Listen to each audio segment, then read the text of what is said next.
एक नई वीडियो के साथ आज मैं फिर हाजिर हूं। आपका होस्ट दोस्त क्रांति जोशी आपका स्वागत करता हूं मेरे रिव्यू मास्टर में। यदि आपने इस चैनल को सब्सक्राइब नहीं किया हुआ तो अभी कर लीजिए और बेल आइकन को भी प्रेस कर दीजिए। यदि आप मुझे सोशल मीडिया फॉलो करना चाहते हैं, लिंक डिस्क्रिप्शन में मिल जाएगा और स्क्रीन पर भी मिल जाएगा। सबसे पहले हम लोग बात करेंगे तेजस की। तेजस से कल एक ट्रायल हुआ। किस चीज का हुआ? एयर टू एयर मिसाइल का हुआ। आप कहेंगे कि अभी तक एयर टू एयर मिसाइल इसमें नहीं थी। इसमें थी डर्बी मिसाइल थी जो कि 50 किलोमीटर तक की मारक क्षमता रखती है और ये एक डिफरेंट लेवल की मिसाइल है। और जो अब ट्रायल किया गया है वो पाइथन 5 का किया गया, 5th जनरेशन मिसाइल है ये और एयर टू एयर मिसाइल है, दूसरे लेवल की है। एक्चुअल में ये नजदीक के टारगेट को नष्ट करने के लिए इस्तेमाल की जाती है। डर्बी मिसाइल दूर के टारगेट को नष्ट करने के लिए की जाती है, वो बियॉन्ड विजुअल रेंज है। ये विजुअल रेंज की मिसाइल है। इस मिसाइल में जो सीकर है वो इंफ्रारेड सीकर का इस्तेमाल किया जाता है, जबकि डर्बी मिसाइल एक रडार गाइडेड मिसाइल है।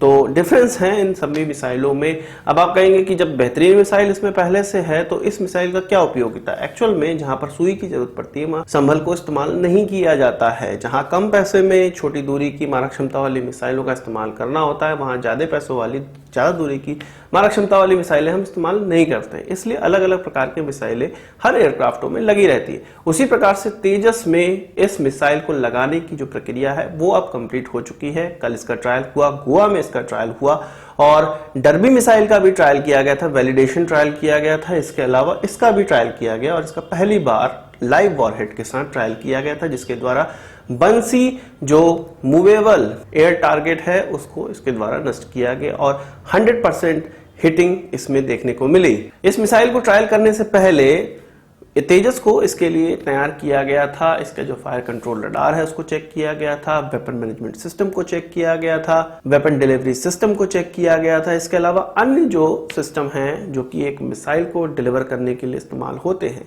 उनको देखा गया। एक बड़ी खबर इसको तेजस के लिए माना जा सकता है।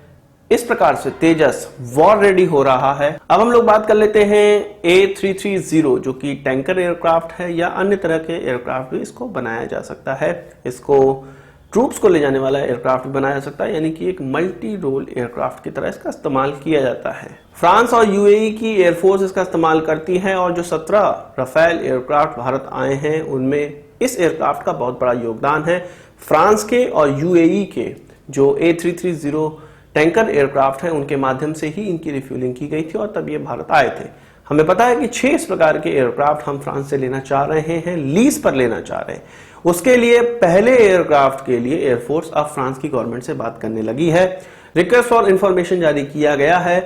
इसमें रिक्वेस्ट फॉर प्रपोजल जारी नहीं किया जाएगा, केवल फ्रांस की गवर्नमेंट से एक एयरक्राफ्ट ले लिया जाएगा। ये एयरक्राफ्ट इसलिए इस्तेमाल होगा हमारे जो ट्रूप्स हैं उनको ट्रेनिंग देने के लिए। जब ये ट्रेनिंग कंप्लीट हो जाएगी तो 5 एयरक्राफ्ट और हम फ्रांस से लेंगे और वो गवर्नमेंट टू गवर्नमेंट डील होने वाली है, लीज पर ही सही पर गवर्नमेंट टू गवर्नमेंट डील होने वाली है। उसमें RFP भी जारी किया जाएगा जो कि इस डील में जारी नहीं किया जा रहा है और तब जाके 5 एयरक्राफ्ट जो आएंगे फिर उनका हम लोग इस्तेमाल करेंगे।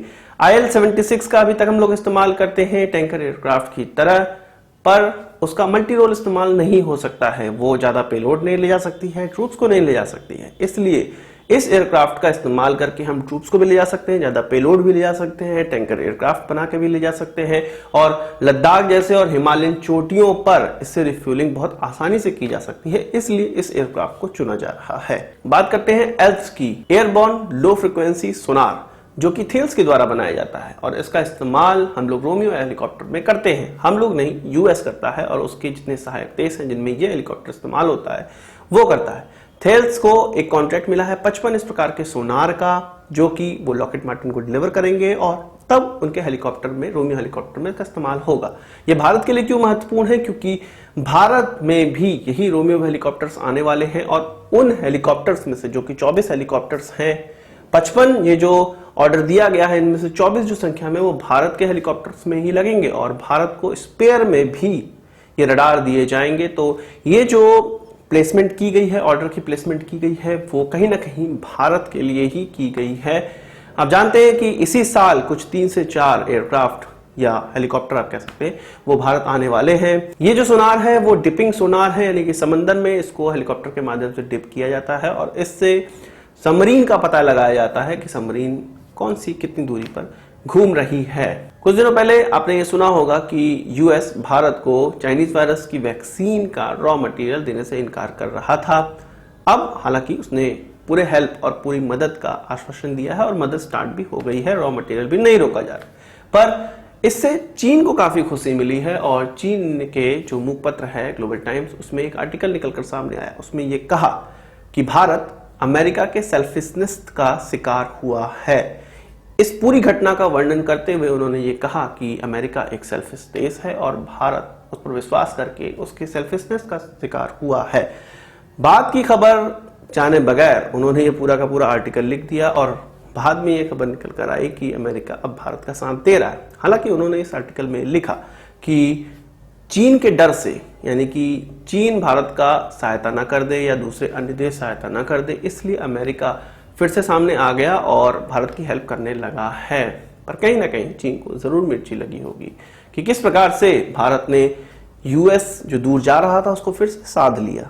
इस चीज से पिनक तो चीन को जरूर लगी होगी। बात करेंगे फिर से चीन की और एलएसी पर जो स्टैंड ऑफ चल रहा है उसकी। गोगरा पोस्ट और हॉट स्प्रिंग से अभी चीन ने हटने से इनकार किया हुआ है और अभी मामला अटका हुआ है, आप जानते हैं, भारत और चीन के बीच में। चीन ने इसी बीच एक नई प्रोग्रेस की है और भारतीय सीमा से लगे हुए जगहों पर अपनी जो आर्मी का एयर डिफेंस था उसको और जो एयरफोर्स का एयर डिफेंस था उन दोनों को एक सम्मिलित रूप से अब एक्सरसाइज स्टार्ट कर दी है। यानी कि एक सम्मिलित कमांड, वो वेस्टर्न थिएटर कमांड के तहत जो कि भारतीय सीमा से लगा हुआ उनका कमांड है, उसके अंतर्गत ला रहे हैं और अपनी एयरफोर्स और अपनी जो आर्मी है उन दोनों का एक साथ इस्तेमाल करने का प्रयास कर रहे हैं। यानी कि वो भारत के साथ एक युद्ध की तैयारी कर रहे हैं कि यदि कोई अटैक होता है या चीन खुद अटैक करना चाहे तो उनको एयरफोर्स और आर्मी की जो सम्मिलित प्रयास है उनकी आवश्यकता पड़ेगी। ये चीज भारत बहुत पहले से कर रहा है और हमारा जो अभी तक थिएटर कमांड नहीं बने हैं फिर भी हम उसकी तरफ बढ़ रहे हैं। और चीन जो ये सारी चीजें कर रहा है इसको हमें बहुत ज्यादा गंभीरता से नहीं लेना चाहिए। ये चीज नहीं लेना चाहिए कि अरे यार चीन ही एक इस प्रकार की चीजें कर रहा है। जो आर्मी और एयरफोर्स को सम्मिलित प्रयास देखने को हमें मिल रहा है, भारत आसानी से बहुत पहले से इस प्रकार की चीजें कर रहा है। हमें ये देखने को मिला भी है कि एयरफोर्स ने कितना हाथ बटाया है आर्मी का। तो चीन भी वही प्रयास कर रहा है और एक एक्सरसाइज उनकी होने वाली है, अनडिस्क्लोज लोकेशन है, वहां पर ये एक्सरसाइज होने वाली है और वो ये देखेंगे कि चीन किस प्रकार से युद्ध में दोनों चीजों का इस्तेमाल कर पाता है।